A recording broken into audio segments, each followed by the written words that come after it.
সবাইকে আমন্ত্রণ কুল স্পোর্টস 24-এ। আপনাদের সাথে আছি রেদওয়ান শেব। শিরোনাম শুনছিলেন, এবারে পুরো খবর জানাবো। ধনুষ নারী এশিয়া কাপের ঘোষণা করেছে বিসিবি। 15 সদস্য দলের অধিনায়ক সুমাইয়া আক্তার প্রথমবারের মতো নারীদের অনূর্ধ্ব 19 এশিয়া কাপ আয়োজন করছে এসিসি। মালয়েশিয়ার 15 ডিসেম্বর শুরু এই আসর। 6 দল 2 গ্রুপে ভাগ হয়ে খেলবে।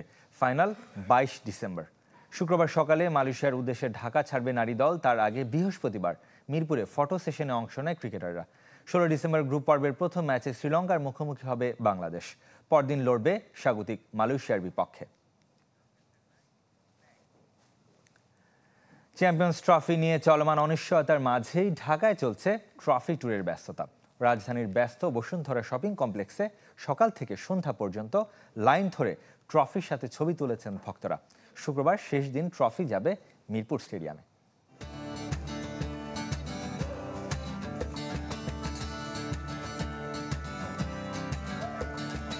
চ্যাম্পিয়ন্স ট্রফি নিয়ে অনিশ্চয়তা, তবে সেই অনিশ্চয়তার মাঝে কাছ থেকে ট্রফি দেখার সুযোগ সমর্থকদের। কক্সবাজার থেকে ঢাকার বসুন্ধরা সিটি শপিং মলে চ্যাম্পিয়ন্স ট্রফি ঠিক পেছনে রয়েছে, আর এখানে দর্শকদের কিন্তু উন্মাদনা রয়েছে এই ট্রফি ঘিরে।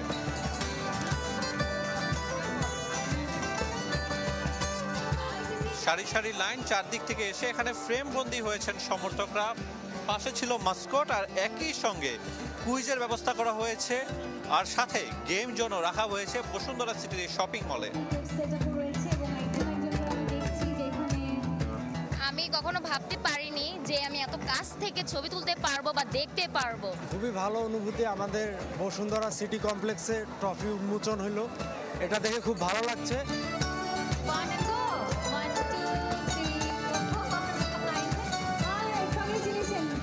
তবে একটা জায়গায় অসন্তোষ, ভারত পাকিস্তান বৈরিতা এখন পর্যন্ত ভেন্যু চূড়ান্ত হয়নি। হাইব্রিড মডেলও নাকি অনেকের কাছে বিরক্তির কারণ। হাইব্রিড যে মডেলগুলো নিয়ে আসছে, এগুলো তো আসলে আমরা অভ্যস্ত না, যেটা নর্মালি হয়ে থাকে। সুতরাং আমরা চাইবো যে এই হাইব্রিড মডেল বাদ দিয়ে গতানুগতিক যেই চ্যাম্পিয়ন্স ট্রফিটা আয়োজন করা হয় সেই চ্যাম্পিয়ন্স ট্রফিটা থাকুক। যদি চ্যাম্পিয়ন্স ট্রফি পাকিস্তানে হয় তাহলে সব থেকে টুর্নামেন্টের সৌন্দর্য ফুটিয়ে উঠবে আর কি। 2017 সালে চ্যাম্পিয়ন্স ট্রফি সেমিফাইনাল খেলেছিল বাংলাদেশ। প্রত্যাশা অনেক এবারও, কিন্তু মনে প্রশ্ন সাকিব তামিমের খেলা নিয়ে। তামিম ভাই এবং সাকিব ভাইকে দলে ভিড়ানো দরকার এই আত্মমর্যাদা রক্ষার স্বার্থে পাকিস্তানের মাটিতে এই চ্যাম্পিয়ন্স ট্রফির খেলাতে। বৃহস্পতিবার মিরপুর শেরি বাংলায় যাবে এই চ্যাম্পিয়ন্স ট্রফি, এবং সেখানে এটার প্রদর্শনী হবে। ক্রিকেটাররা কাছ থেকে দেখবেন এই ট্রফিটা।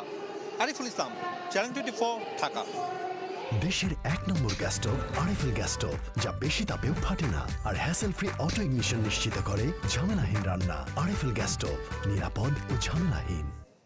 ফুটবলের খবর জানাবে এবার। মৌসুম চলছে, কিন্তু গ্রাউন্ডস কমিটির চেয়ারম্যান নিজেই জানেন না তিনি দায়িত্বে। আর বাফুফের অভিযোগ, এসব দায় এড়ানোর অজুহাত। পুরনো কমিটি রেখে দিলেও আনুষ্ঠানিকভাবে ফেডারেশন থেকে কিছু না জানানোর দাবি ফজলুর রহমান বাবুলের।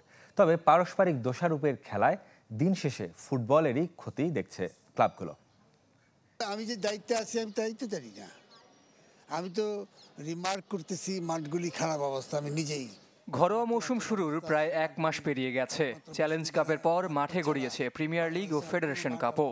অথচ ফুটবল ফেডারেশনের গ্রাউন্ডস কমিটির চেয়ারম্যানের দায়িত্বে আছেন ফজলুর রহমান বাবুল, তা তিনি নিজেই জানেন না। তাহলে প্রশ্ন, কার অধীনে প্রস্তুত হয়েছে ঢাকার বাইরের ভেন্যুগুলো, আর কতটাই বা মানসম্পন্ন? এ পদে দীর্ঘ প্রায় 1.5 যুগ দায়িত্ব সামলানো ফজলুর রহমানের মতে, কিংস এরেনা বাদে খেলার উপযুক্ত নয় এবারের ঘরোয়া ফুটবলের আর কোনো ভেন্যু।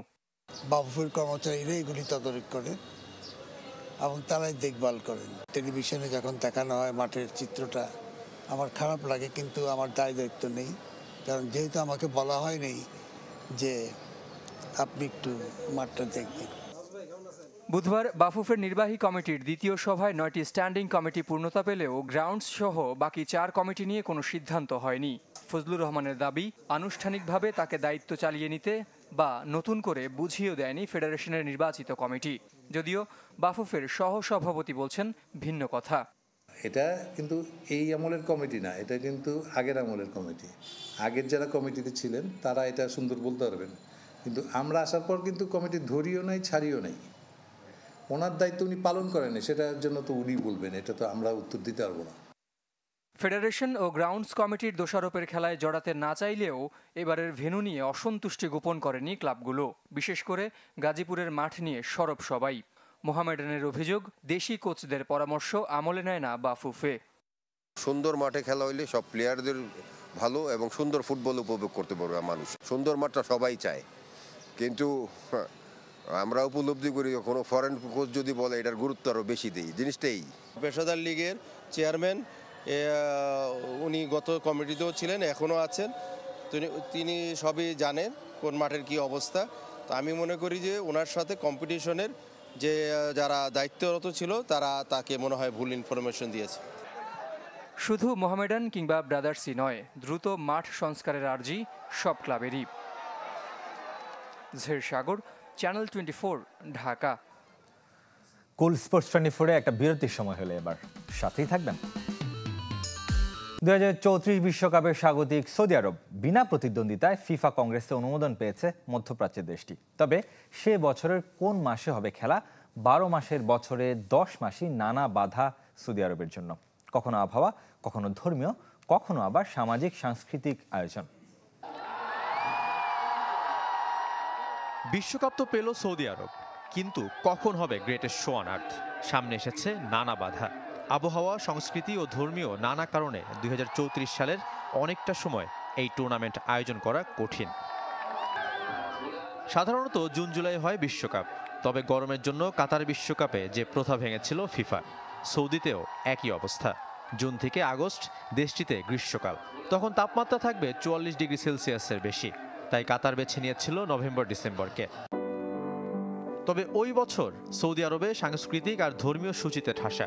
2034 সালের 12 নভেম্বর থেকে 12 ডিসেম্বর পর্যন্ত রমজান, আর ডিসেম্বরের শেষ থেকে জানুয়ারির প্রথম সপ্তাহ পর্যন্ত বড়দিন, সঙ্গে ইংরেজি নববর্ষের ব্যস্ততা।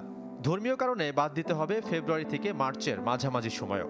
তখন আল্লাহর সন্তুষ্টি লাভের আশায় বিশ্বের বিভিন্ন দেশ থেকে হজ পালন করতে সৌদি আরবে জড়ো হবেন মুসলিম উম্মাহ। সে সময় ফুটবল প্রেমীদের আমন্ত্রণ জানাতে চায় না সৌদি আরব। তাহলে বিশ্বকাপের জন্য সেরা সময় কখন? সে উত্তরও মিলেছে। সব বিবেচনায় অক্টোবরের শুরু থেকে নভেম্বর পর্যন্ত হতে পারে সেরা সময়। মরুর দেশে তখন তাপমাত্রা থাকবে 15 থেকে 30 ডিগ্রি সেলসিয়াস। নেই বড় কোনো ধর্মীয় ও সাংস্কৃতিক অনুষ্ঠান। একই সাথে আন্তর্জাতিক ফুটবল বিরতিও থাকবে সে সময়। এখনও 1 দশক বাকি, তাই আনুষ্ঠানিকভাবে সিদ্ধান্ত নিতে আরও অনেকটা সময় পাবে সৌদি আরব। তবে পুরো দেশকে বদলে ফেলার ভীষণ 2030 চলমান। বিশ্বকাপ তার পালে হাওয়া দেবে। 5 আয়োজক শহর জেদ্দা, রিয়াদ, আল খোবার, আবা ও নিয়মের 15 স্টেডিয়ামে হবে খেলা। দলগুলোর জন্য অত্যাধুনিক সুবিধা সম্পন্ন 72টি বেস ক্যাম্পও তৈরি করবে স্বাগতিক সৌদি। দর্শকদের সুবিধার্থে থাকবে দ্রুতগতির রেল নেটওয়ার্ক, অত্যাধুনিক এয়ারপোর্ট ও শহরভিত্তিক public transport. Shafat Midul, channel 24।